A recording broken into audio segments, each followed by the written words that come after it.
Bonsoir. Suite aux récents événements d'actes terroristes qui enflamment la ville, nous avons eu l'occasion d'interviewer notre cher procureur ainsi qu'un agent de police pour répondre aux questions que vous posez.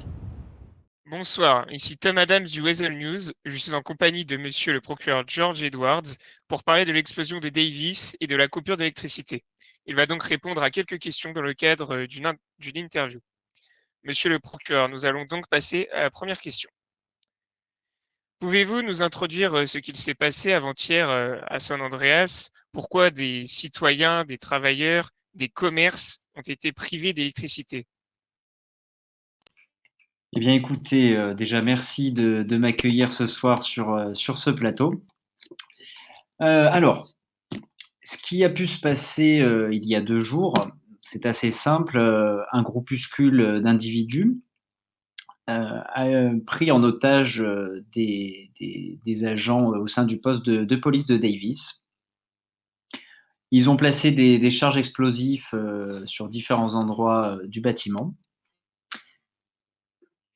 Des négociations ont débuté et en parallèle, effectivement, il y a eu une attaque, sur la centrale, de Los Santos, plongeant du coup l'entièreté de l'État dans le noir le plus total, ceci pour une durée d'environ 1 heure. Les négociations, se sont poursuivies et puis, la situation a pu être rétablie, avec l'électricité qui a pu être remise, par les services, de la centrale. Mais malheureusement, le poste, de Davis, a explosé. L'arson, s'est déplacé, pour les constatations sur place.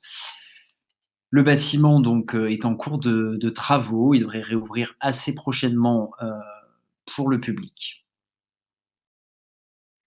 D'accord. Savez-vous, quels ont été, les impacts de cette coupure d'électricité et quels, sont les dégâts économiques liés, à celle-ci? Alors écoutez, concernant, cette question, je pense que l'idéal serait de se tourner vers, des membres de la mairie. En tout cas, concernant, les différentes infrastructures, primaires, effectivement, tout ce qui concerne, hôpitaux, LSPD et cetera. Théoriquement, il y a des générateurs de secours qui ont été mis en place. Information à confirmer, mais, voilà. Après, voyez éventuellement ça avec les mairies. D'accord. Pensez-vous donc, qu'il existe un lien entre, la coupure, générale d'électricité et l'explosion qui a eu lieu, quelques heures, à quelques heures, d'intervalle au commissariat Davis? Eh bien écoutez, les éléments, que nous avons peuvent laisser, en tout cas, laissent penser qu'il y a un lien de causalité entre les 2 affaires, effectivement. D'ailleurs, c'est même, très probable. Heu, donc, oui, tout à fait. D'accord. Y a-t-il eu, des blessés, lors de cette explosion, est-ce une explosion accidentelle, volontaire ou plutôt une attaque terroriste au regard, de nos agents des forces de l'ordre? Alors à première vue, effectivement, ça serait plutôt, une attaque. La 2e chose, concernant les blessés, pour l'explosion en elle-même, ça n'a pas été porté à ma connaissance en tout cas, donc il n'y a pas de blessés. Voilà. Très bien, je vous remercie. Cette attaque, a donc été, revendiquée par un groupe ou une personne en particulier? Oui, tout à fait, cette attaque, elle a été, revendiquée par, les Sons of Anarchy, donc qui ont mis en place, et préparé, cette attaque et qui l'ont menée, jusqu'aux suites, que vous connaissez. Très bien. Qu'en est-il, de la sécurité de nos agents, des forces de l'ordre? Le commissariat a-t-il été, mis, sous sécurité plus important et peut-être, un déménagement temporaire, le temps de la remise en service du commissariat de Davis? Oui, tout à fait, là actuellement, le commissariat de Davis est donc, fermé au public et à toute personne, hein, même, des services de police. Des travaux sont en cours, pour rénover et s'assurer que la structure n'est pas trop touchée. Parce que suite au rapport de Larson, effectivement, la structure, a été endommagée suite à l'explosion. Donc des travaux sont en cours. les différents agents de police qui avaient leur bureau à Davis ont du coup, on va dire, déménagé à Vespucci le temps que les travaux soient effectués. D'accord, merci beaucoup. Maintenant, monsieur le procureur, quel est votre avis concernant la sécurité globale des habitants de la ville de San Andreas?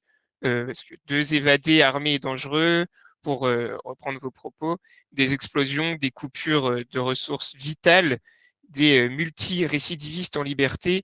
Que proposez-vous afin de rendre la vie de nos concitoyens plus sûre et plus sécurisée? Eh bien, alors, concernant mon avis sur la situation, effectivement, la situation en ce moment est éprouvante pour les différents services publics, hein, que ce soit les forces de sécurité, toutes forces de sécurité confondues, hein, LSPD, LSSD, le Secret Service, tous ces acteurs-là qui sont sur des dossiers un petit peu sensibles en ce moment.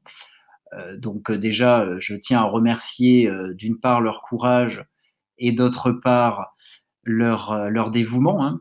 Parce qu'aujourd'hui, si la sécurité peut être maintenue dans des conditions, optimales, c'est grâce à leur travail chaque jour, donc il faut bien le souligner.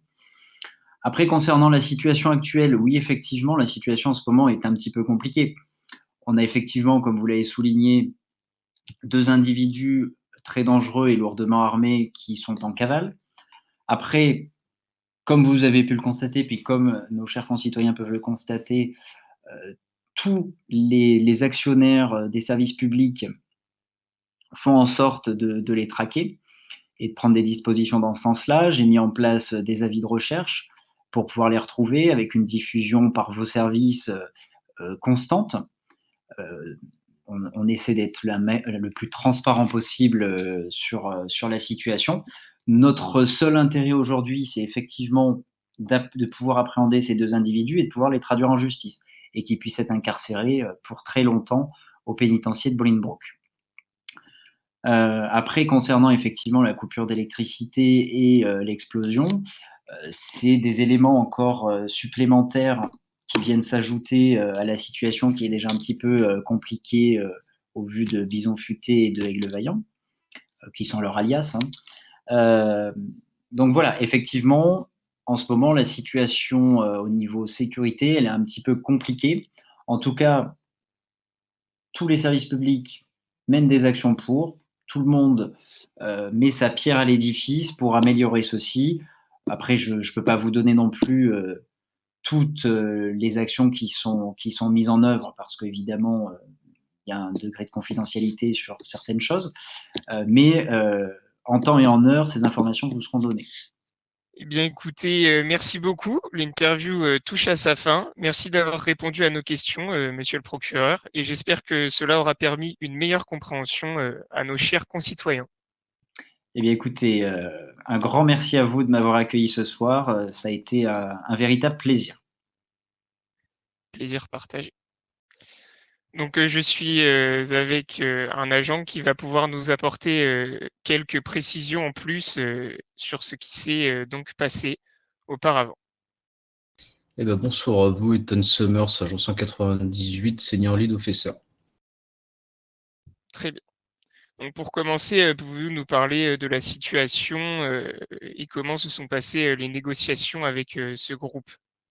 Concernant les négociations avec les Sons of Anarchy, du coup, nous avons reçu un appel de 2 agents qui étaient en poste à Davis, comme quoi des personnes avec des K-47 qui avaient tenté de les braquer, ils ont réussi à s'échapper. Suite à ça, les négociations sont entamées. Ils nous ont dit qu'ils avaient posé 2 points de C4 au port de Davis, un sur le mur et un autre dans le parking. Et ils avaient 2 civils en otage. Et du coup, nous avons pris les négociations avec eux. Ils nous ont fait des questionnaires. On devait répondre à des questions pour débloquer les numéros, les chiffres pour désamorcer les bombes. La négociation a duré à peu près 2 heures, 2 heures et demie.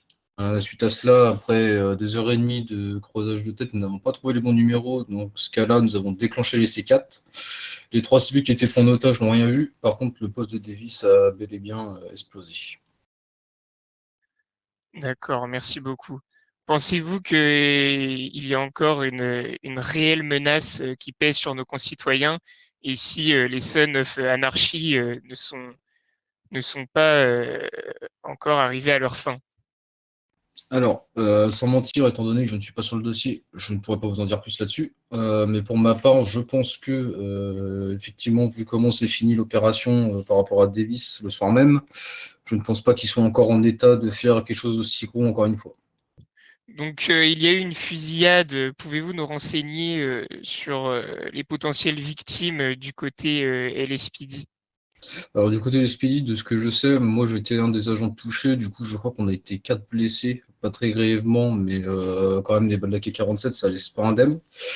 Et de leur côté, du coup, je crois de sources sûres qu'il y a eu à peu près au total 13 morts de leur côté et à peu près 4 ou 5 survivants du leur. Très bien. Écoutez, je vous remercie. Je n'ai plus de questions.